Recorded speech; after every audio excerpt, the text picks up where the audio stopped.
Alright, troops.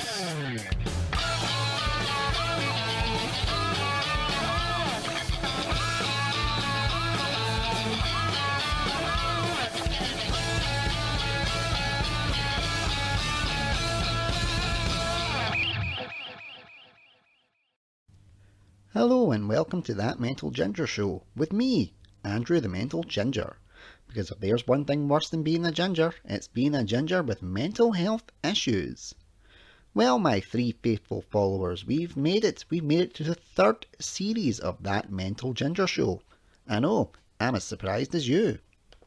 And for our first episode, we have a very special guest for you today.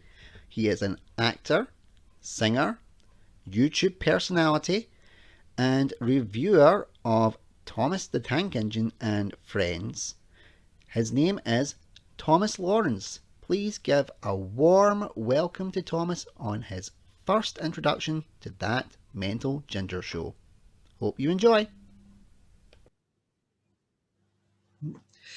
Thomas, thank you very much for coming on to be my first guest of the new series of That Mental Ginger Show. How are you, my friend? Not too bad. Just getting through life, if I'm being honest. But yeah. I think we're all at that stage right now with everything that's going on. So I wanted to start with finding out a bit more about Thomas Lawrence. Tell me a bit about what your life's been like up to this point. Well, when we weren't in COVID, I was actually an entertainer, and I did do work on holiday parks down in like Cornwall area. So yeah, just I sing, I can half dance, and I can act. Yeah, I think that's the same bracket for me, like the 2.5 threat they call it. Yeah. So what got you into the performing arts? Well, our primary school did pantomime every year, and they got the primary fours into it when we went up to that. So when I went into P4, they're like, we got around about October-ish, and they were like, oh, guys, by the way, the panto you've been watching the primary fours to the sevens do, you guys can now be in it. And I was like, okay, this is decent. Oh, that's good. And how did you find it, like the first time going on stage? First time it was literally I had a bucket beside the stage just in case, but I'm not as bad now. I used to have like really bad stage nerves on like my first few shows, but like I've gotten out of that now, thankfully. Yeah. So primary four, so you'd have been what, 9, 10? Or is that I was 8 when I was in primary four. Yeah. Oh, that's good. That's good. So what was your first major role? Oh, first major. Probably Ghost of Christmas Past, when we did up-to-date panto version of Scrooge called Mr. Humbug Sees the Light. Which coincidentally I still have a DVD for. Oh, very nice. Have you ever had that urge to watch it back? I know sometimes when I had my performances, it was a bit like, should I not? No, I have actually rewatched it. I rewatched it over lockdown last year because I was just bored out of the nut. I was like, do you do oh my god, did I really sound like that? Yeah, you do what I do, take notes in your past performances and like going, right, I wasn't looking at this much, I wasn't doing this. Yeah. Only bad thing with our pantos in primary though was we didn't have the radio mic, so we had to just have like a handheld. Right. And literally, because I had a solo number, I was like giving it all like, oh yeah. I was like going. At least you got like, mics. Oh, younger me. Yeah, when we first started, we didn't have mics. They just get told louder, louder. That was all we had. So you graduated with a HND. Was it musical theatre? I know. I did NQ musical theatre at Glasgow Kelvin from like 2018 to 19. I got about 75% of the actual qualification. There was only dance that let me down in the end, but my acting and singing I passed. Yeah, that's more than 50%. Well, that's not bad. No. So tell me a bit about it's a panto that you're doing, isn't it? What you're trying to get a fundraiser for. So tell us a bit more about that. So back in January, I started my own theatre group called Feed the Dames, which I'm doing as like a theatre group, which will raise money for our local food bank, pretty much. Brilliant. And And yeah, we've got our first major production coming up of which is a panto version that I've written rather, of Cinderella. So we're doing that in Cloudbank on the 5th of September. So text for that will be coming out quite soon. Oh, Once good, we've good. got some of the dates and stuff finalised. But Yep. we've got a fundraiser. Our first fundraiser coming up out of 3 is a mini play called School Lunches, which is we'd like to point out, do not be deceived by the title because it is not a PG. The stuff in it is not PG. So it's funny. They got to have like a wee disclaimer at the start, like over 14's advised kind of thing. We put it as a 16 plus just to make sure, just in case anyone like does bring their kid going like, I thought there wasn't me in this.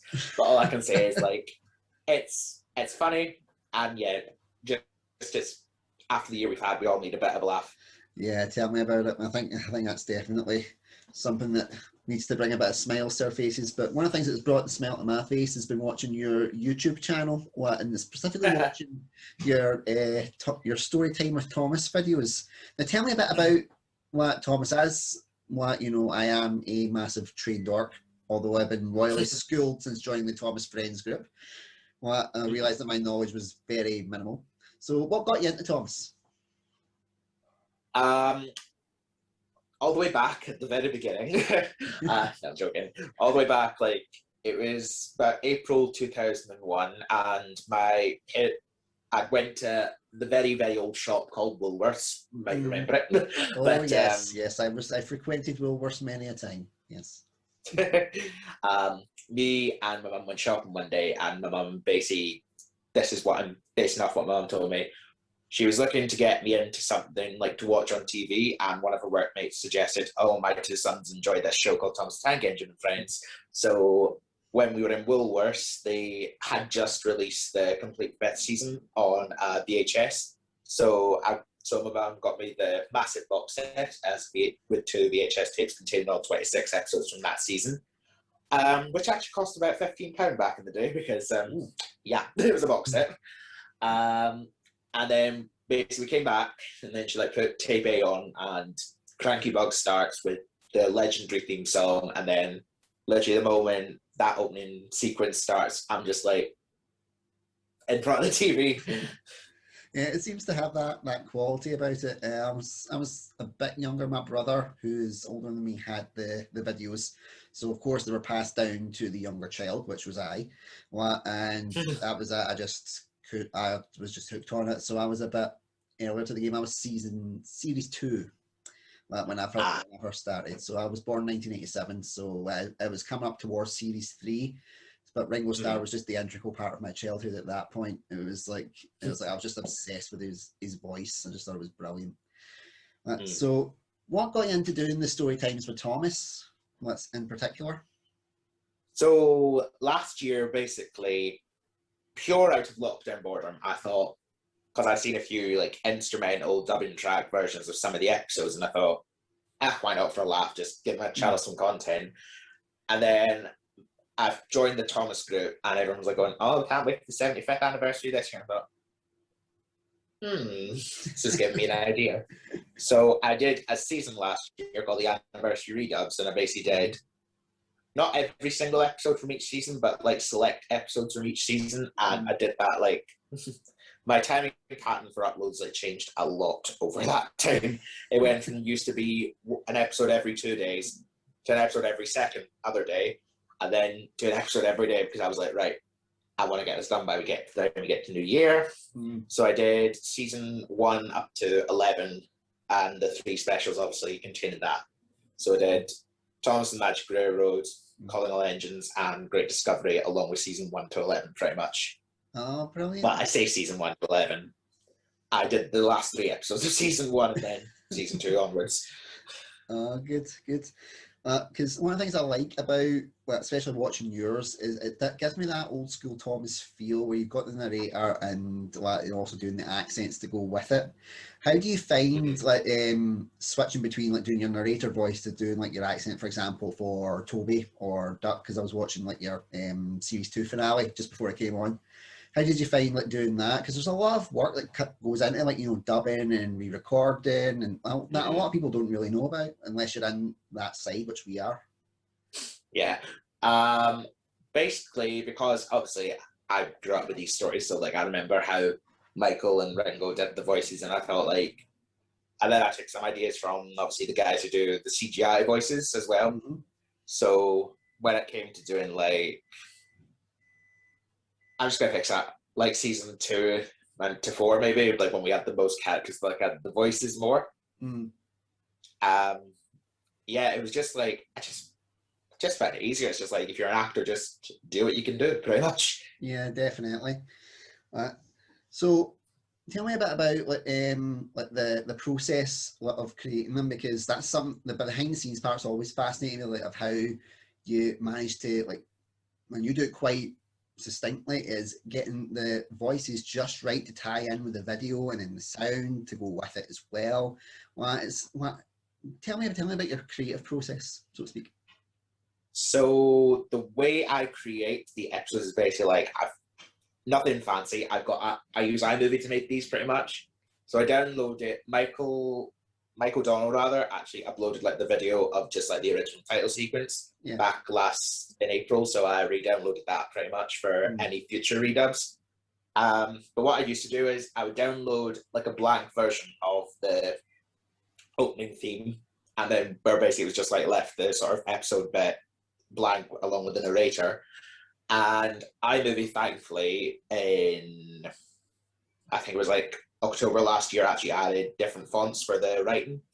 And one of the fonts they added was Rockwell, which is the font that they used for the show for like I think season 3 and 4. So thankfully, when it came to episodes around then, I could actually do it like the way they had it in the episodes.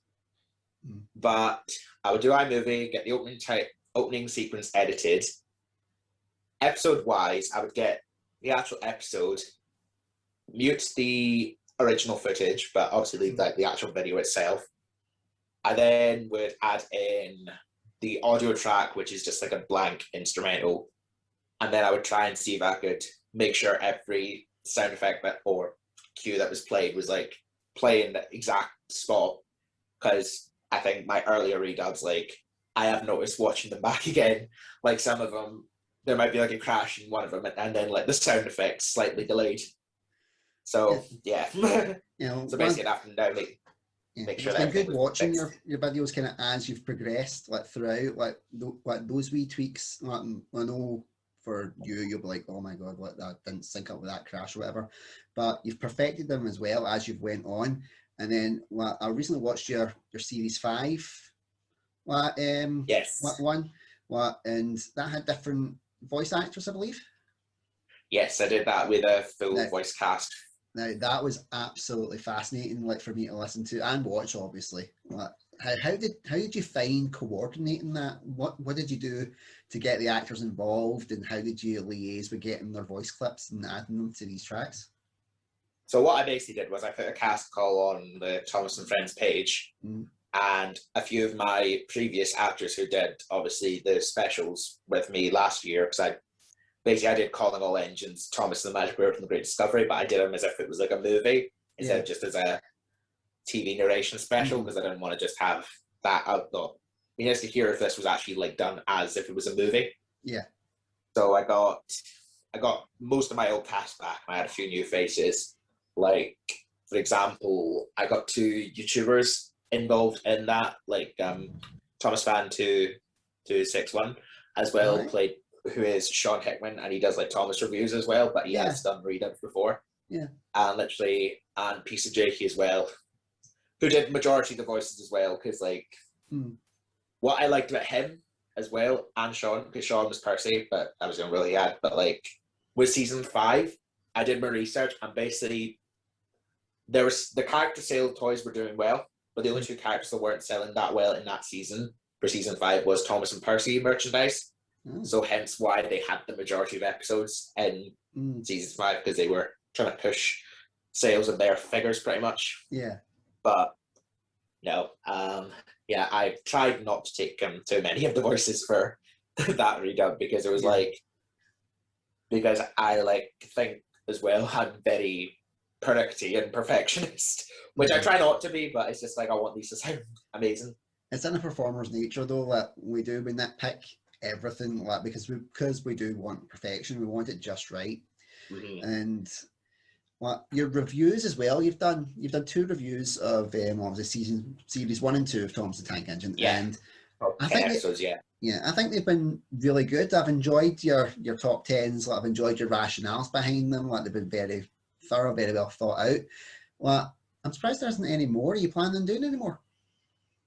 I am going to do season 3 and onwards, but like I've just been like so busy with getting stuff organized for the show, I've just not had time to do it. Yeah. But with the season 1 and 2 reviews, I have literally all that dialogue was literally improvised on the spot, so I had no script at all for that.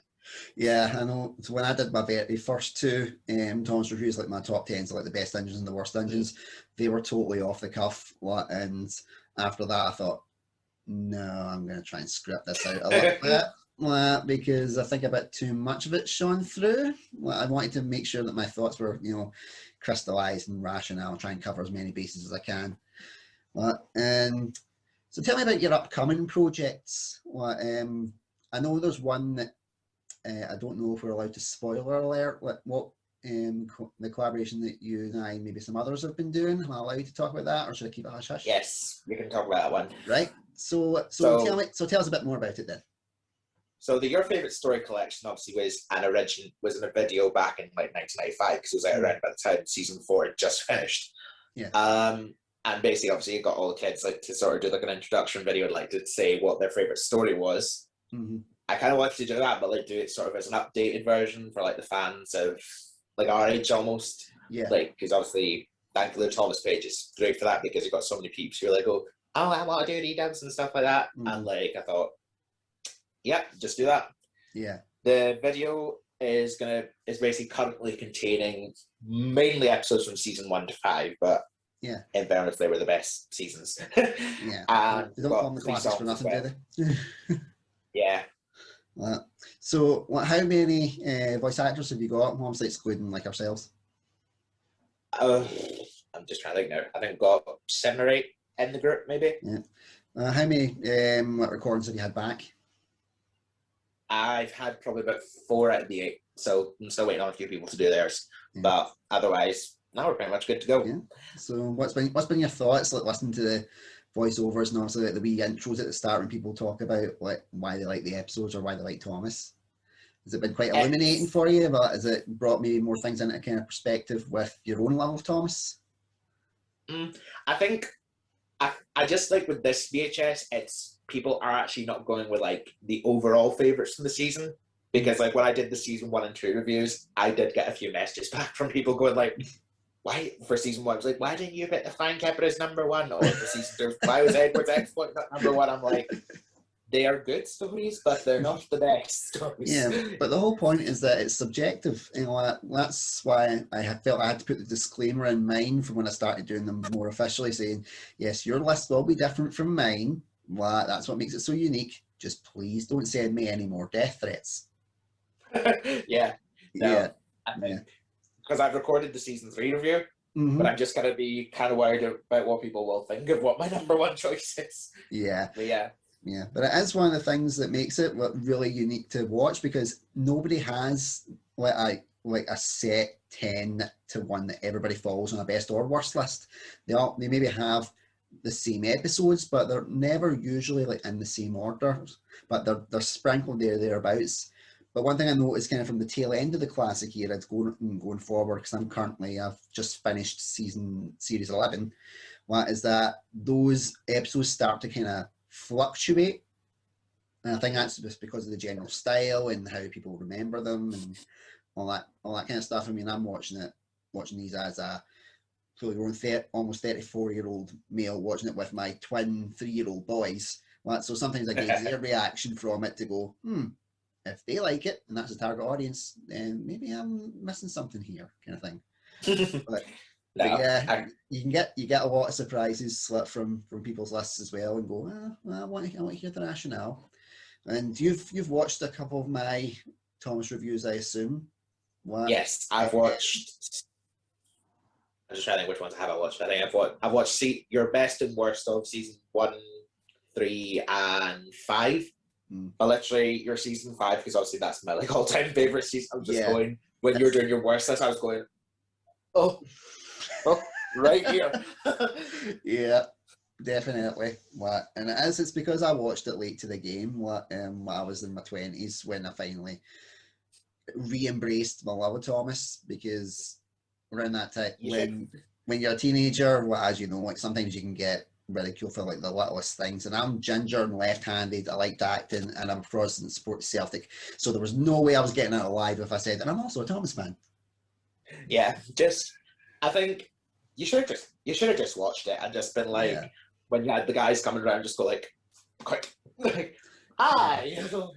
Yeah, I did that with a couple of episodes from the Hit era when they were on Channel 5 before I was going to school. I'd have like a wee 10 minutes. So I'd maybe catch the odd Hit era episode.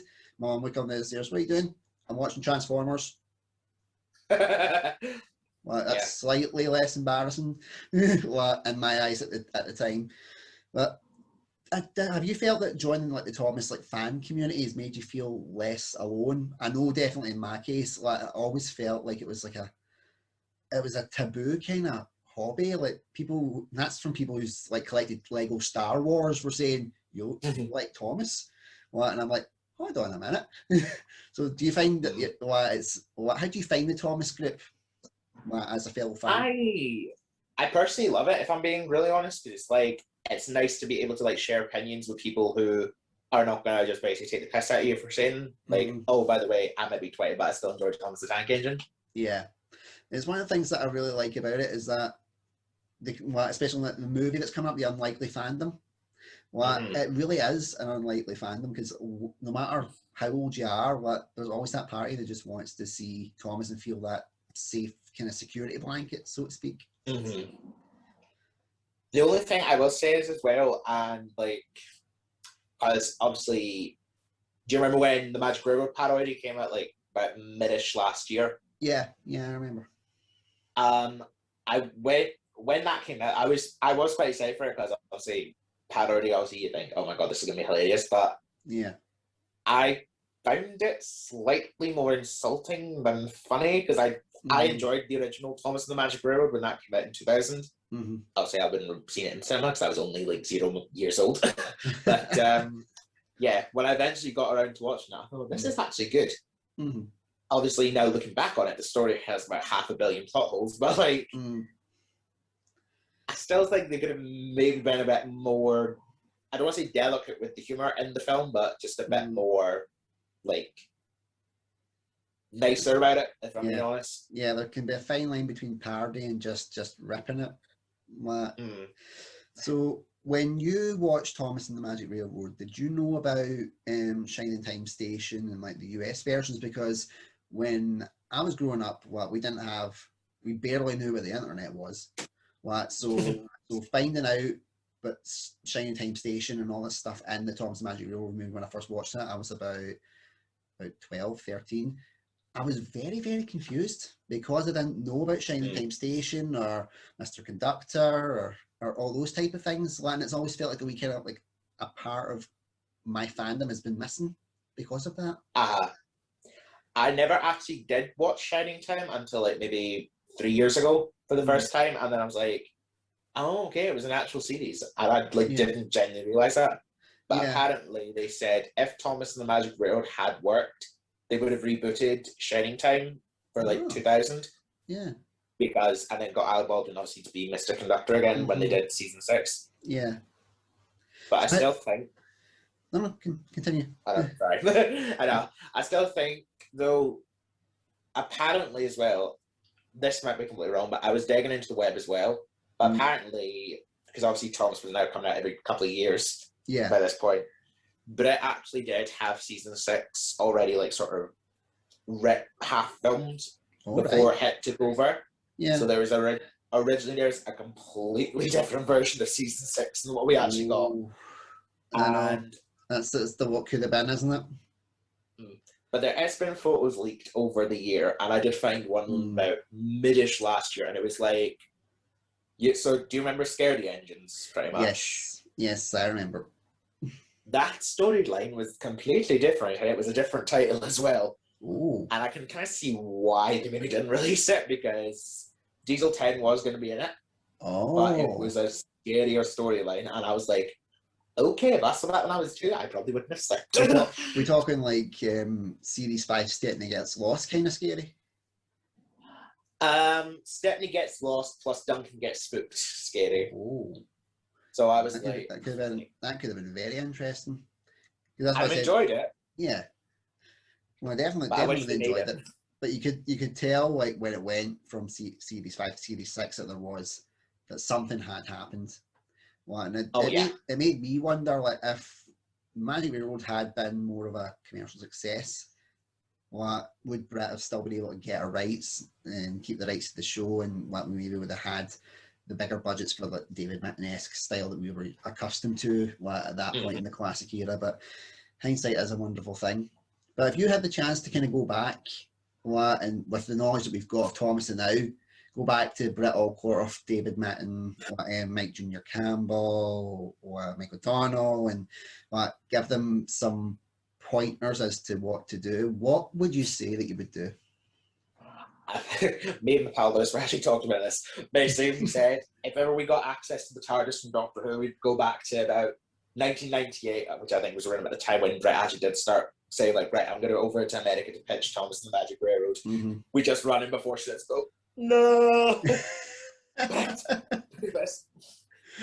Don't. I think my main point would be, please keep the missing coach. Yeah. I think that would be like maybe the target audience would understand it, but in 20 to 30 years we will love it. Because think about when you also saw the Twitter, the images dropping for the missing coach. Oh yeah. Did you hit the roof like I did?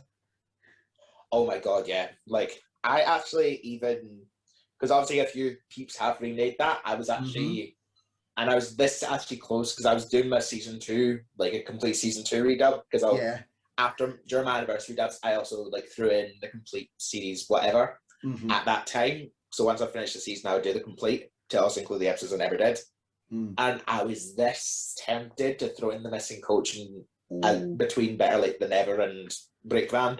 Yeah. But I was just like, no, because the guy who makes like these videos that are supposed to look like they are the real thing, he's very strict with people using his videos. I thought, no, I'm not getting in trouble, thank you. Yeah, because it's quite amazing how well done a lot of the fan-made videos are. Well, especially when you look for the ones for the missing coach as well. I genuinely had to take a step back and be like, this is fantastic. This is really well done. And it made you have a bit more kind of hope for the future of Thomas until we saw the All Engines Go poster. So what? There's let's not mention the war kind of thing. Let's not mention that, please. So it's just like, it's gonna fail. Yeah. I probably will have to watch it because of my sons being in the target demographic.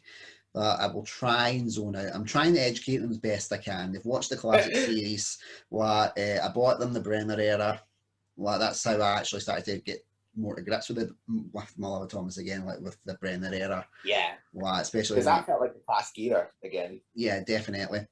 Now, one of the main questions for any Thomas fan: Thomas figures you got? Oh, well, I sadly don't have much in the way of merchandise, unfortunately. But back when I was between the ages of 1 and 8, I had the Wooden Railway set, I had a Hornby set, I had all the DVDs of every single season, and I had the Railway series books. Oh, brilliant. Because I had all the Ertl, metallic ones. I had all them. I had Ertl Derek, I remember that much. I had them, but then when we were moving house, they kind of got, let's just say, lost in translation, and I was so lost. Yeah, well, I was so gutted. And when for my 21st, my girlfriend at the time bought me a Hornby Thomas train set, with the Thomas and Clarabelle. To this day, it still remains in that box. It has not been touched. And I'm like, no, I'm keeping that. And a couple of years ago, I got Hornby Percy, for my Yeah. Christmas, from the wife, air quotes, and I've done the same because Father's Day is coming up, which is obviously another great excuse to get a present. So I ordered Bachmann Donald and Douglas engines, Oh. from the boys. So they go straight into the collection, and obviously I've got the Railway series books. And I just finished the audio of the Christopher Audrey ones because I feel like I never gave him a fair crack based on the series 2 episodes. I felt that there was more, there could have been more to it, and I'm so glad it did because his work was really underrated, and it shows by the fact that it costs a fortune to even get one Christopher Audrey book these days. Oh yeah, like apparently as well in the 60th they did like the new collection as well, which was all of Christopher Audrey stories as well. But like there's only one copy of it now available on Amazon. It's like £200. I'm like, yeah, no. Yeah, there was one that was going on eBay, and it was a complete collection, and it was saying like £20. It was like the starting bid, so I thought I'll put in £20, and I got a message back from the seller saying other parties are interested and they're offering considerably more money, and I thought, well, I can't afford anymore because I've got a family to support, so I'll just back out. But it still gives you the updates of like how the biddings are going. So once the bidding ended, it gave me how much it went for. £250. From starting from 20, it rose all the way up to £250. I was stunned. But at the same time, it was understandable because it's like gold dust. It is so hard to get for Christopher Audrey stories. Aye. Like, as well, it's like, because I want to do his stories as part of, like, just, I want to try and see if I can get someone to make some of his stories as, like, visuals, because I want to do. Yeah. Because Christopher, I think out of all his stories, probably the one I would like to see the most adapted as visually.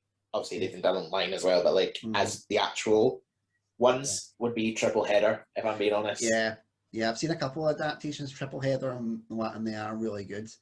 I would love to see like the kind of finale ones when Gordon, like, quote unquote, retires. I would love to see someone do that, like someone just really take that project on and give it this kind of the send off that we feel like maybe Thomas deserves. Do you think Thomas will come back in the kind of in the way that we've maybe known, or do you think maybe we just have to rely on our fellow fandom to keep it alive for us? I think it'll be down to the fans now, unless Brett somehow magically gets the series back after Mattel bomb with the reboot. Yeah, well, it's a hope. It's a hope. Yes. Yes. All fingers, toes, just everything. Just cross everything. Cross your arms, cross your legs. Do everything. So we're coming up on time. So I'm going to ask you a couple of kind of final questions. So if you could do any Thomas episode, like in a David Mitten style, one that hadn't been done, or maybe even one that's been redone, if you go back and do it, you'd have David Mitten, Brett Allcroft, all the original crew. What would you do? If I'm being completely honest, I would actually like to see if they would be able to now unveil the director's cut version of season 6 and then have them redo that. But if it was a Railway series story, probably Gordon Goes Foreign. No, very, very good choices. Very good choices. For anybody else who is maybe wanting to do like their own YouTube stuff, like maybe doing like their own Thomas content, what would you say has been like maybe bit of advice or maybe key lesson that you've learned that you should pass on? Ideally, if you are going to do it, go in, but don't do it half-hearted. So don't just talk like this when you're narrating, because if you want to get an audience, actually act it as well. So like because there are loads of sites you can get, and they do have the transcripts for the stories on there. And also there will be some stories you can get perfect tracks for, but subscribe to my channel and I'm putting up some proper perfect dubbing tracks up. So if you do have a story you want to do, let me know. Okay, and final question: if you could be any steam engine or any character from Thomas and Friends, who would you be and why? Oh, that's I'd probably go for like my favorite three characters, and that would be either Thomas, Percy, or Duck. But Uh, personally, I probably would be Thomas just because one, it's my name, and two, mm, I just love the character as well because I can relate better to the character. mm, definitely. Thomas, it's been an absolute pleasure speaking to you. Like, it's always nice to speak to a fellow fan of Thomas and Friends, and just someone that kind of understands what the fandom. I'll obviously leave your link to your YouTube channel in the description below. Any dates for like your shows or things like that, send me them like over like an IM. I'll put them in the description as well. Thank you so much for agreeing to be part of this and be my very first Zoom caller. I've not gonna lie, I was bricking this like this. I was expecting like my connection to cut out or something. No, that's understandable, but yeah. Yeah. No, thanks very much, again, Thomas. Enjoy the rest of your night, and I look forward to seeing more of your content coming up. Thank you, Andrew. But Right. yeah, I'll see you later then. Yes, thanks again, Right, Thomas. okay. Bye now. Bye. Andrew, bye. Right. Until next time, take care, stay safe. Bye bye.